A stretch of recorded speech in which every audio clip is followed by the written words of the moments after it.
Hello everyone and welcome back to another Manga Monday. Today I am going to be reviewing volume 9 of Nichijou. So we are almost at the end of the series, which is really sad, but I placed my final holds on volumes 9 and 10 and I read 9 and I really enjoyed it. So first of all, the cover, I really like, there's like a barcode up here. I really like, it's like a library barcode. So I really like the cover. All the covers in the series have been really great. I want to purchase the series just solely because of the cover, because I like them. I think the art on the cover is knock out of the park, some of the best manga cover art that I've seen. So really love them. They're really pretty, they're very aesthetic, so I want the whole set so I can just have it on my shelf and display all the pretty art for everyone to see. Other than that, there's not much to say at this point. I feel like it's an absurd universe that is just entertaining to read through and listen.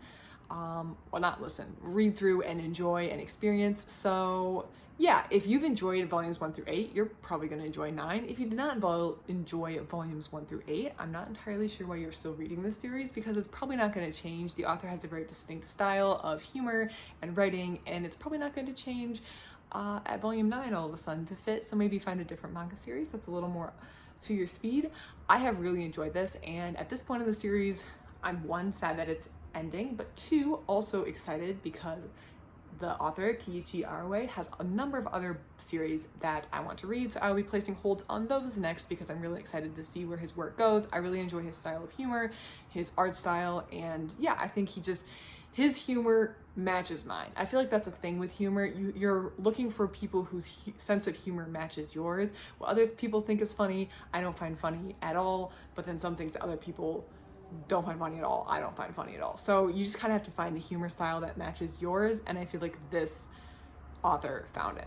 So there's a couple things I wanted to point out. Again, a lot of these are like the short, small panels, so it's really hard to like give a review of something that's 1 or 2 panels long, but there are 2 things I just wanted to point out because I thought they were interesting. There's this whole scene with Mai where she's reading this book, and I feel like this perfectly describes the feeling of when you're diving into a really good book, particularly this panel right here where you're just so absorbed that no matter what's going on around you, you're moving through your day, you're doing your thing, but the only thing you're thinking of or perhaps even doing is reading.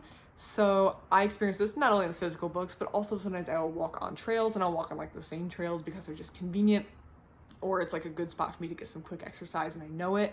And if I'm listening to an audiobook, I will just zone out of everything and just be in the world of the audiobook. So I definitely related to that scene. I wouldn't say that's like the peak funniest scene in the book, but I will say that I feel like I related to it a lot because I'm like, I know that feeling.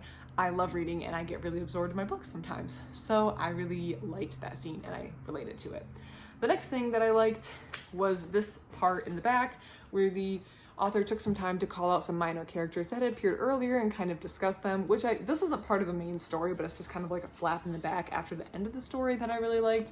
And I actually remembered one of them, this Maguchi character down here. I remember her, but I did not remember these 2. So if you've read volume 9, let me know if you remembered any of these characters, because I only remembered this one. So now I want to go back. They tell you exactly where to find it, so I need to go back and see if I can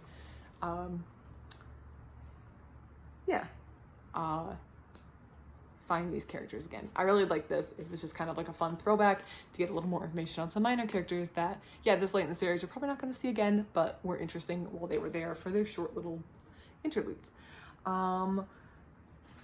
Finally, at the back, they always have like advertisements for other things you can read at the back of these manga volumes, and this is the series I want to read next by the same author, Keiichi Arawi. I feel like it might also be in the same universe. At least it's what I may have remember reading online. I'm not sure. Either way, I'm willing to give it a read and check it out. I hope it's kind of funny. I hope it's in the same vein as the author, but again, I feel like it will be. Also, by him is these 2, Helvetica Standard Bold and Italic.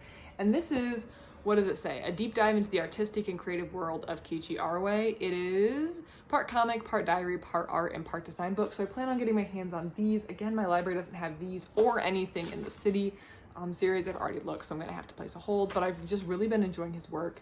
And yeah, I'm excited to read these 2 as well. So if you've read volume 9 or have any thoughts on it, please let me know. Other than that, I really enjoyed it. I recommend the series. If the humor style fits you, I can recommend. So other than that, thank you for watching. I hope you have a great rest of your day.